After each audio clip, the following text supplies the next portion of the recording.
December is usually the month where you can catch up on your backlog, as most of the big hitting games release in October or November so that they can get a jump on the holiday season. But 2023 has been an absolutely insane year for game releases, and that means some pretty big name games are spilling into this last month of the year. I'm Randy from Gaming Gig, and today we're taking a look at the most exciting new games releasing in December 2023. You know, we don't get a whole lot of big VR games, but on December 7th, Arizona Sunshine 2 is releasing. It's the sequel to the much beloved zombie shooter from 2016. The original Arizona Sunshine hit when VR gaming was just starting to take off, and most of the games were, let's just say, not that great. But Arizona Sunshine had critics praising it, calling it the first title for VR that players could enjoy from start to finish. The PlayStation VR version, which came out later, wasn't as well received, but still, it amazes me how often Arizona Sunshine comes up when people talk about their favorite VR games. Now, admittedly, in the time since that original game, we've had a lot of really great survival first-person shooters come out for VR, so there's a lot more competition than there used to be, but I have to say, this sequel looks super fun and the controls seem much better than the original. You have your choice on where to play it as well, as Arizona Sunshine 2 is coming to PC, MetaQuest, and PlayStation VR 2.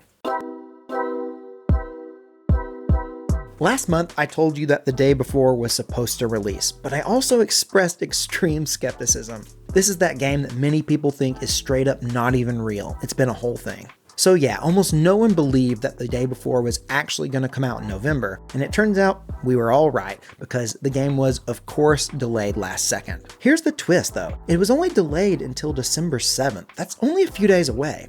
To thicken the plot further, they even released a new trailer for the game. And this new trailer seems to actually show a real working game. And they announced that when the game comes out, it'll only be in early access, which actually kind of makes sense. When you put it together, it has me almost convinced that this game might be real after all. But because there's been so much shady stuff happen with The Day Before, I just won't believe it until I see it. Definitely don't go and purchase this game. If you're genuinely interested, wait until there are reviews from people who have actually played it. People pretty much always hate on Ubisoft's open world games, and I get it, they can be overly formulaic and stuffed with pointless filler. So I completely understand if you're not super excited about the upcoming game Avatar: Frontiers of Pandora. But I have to be honest with you, Ubisoft has recently really impressed me with Assassin's Creed Mirage. I love the fact that it had a relatively small, densely detailed open world that was manageable and actually fun to explore. And although this Avatar game looks to be a little more Far Cry than Assassin's Creed, I still have hope that it might be a halfway decent game. The dev team seems to have also taken some inspiration from PlayStation's Horizon games. You can do things like scan mech enemies, find their weak spots, and then use various arrow types to quietly take them out. This could make for some really interesting combat encounters. The fact that this is a licensed game does temper my enthusiasm a little bit, but I do have to admit that Pandora does seem like a compelling setting for an open world adventure. The game releases on December 7th on PC, PS5, and Xbox Series consoles.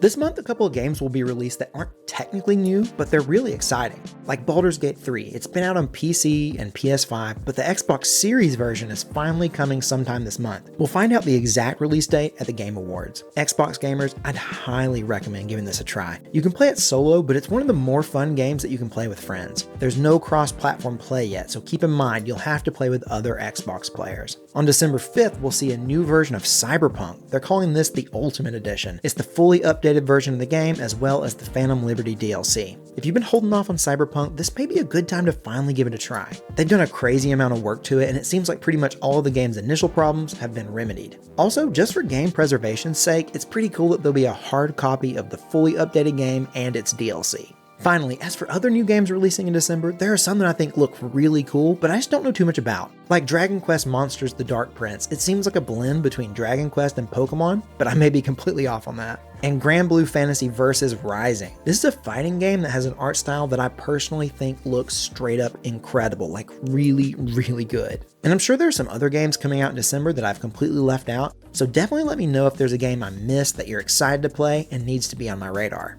But also let me know which one of the games from this video you're most excited to play. I try to do these upcoming game videos every month, so if you'd like to catch the future ones as well as the other gaming content I put together, make sure to subscribe. I'm Randy from Gaming Gig, and I'll see you next time.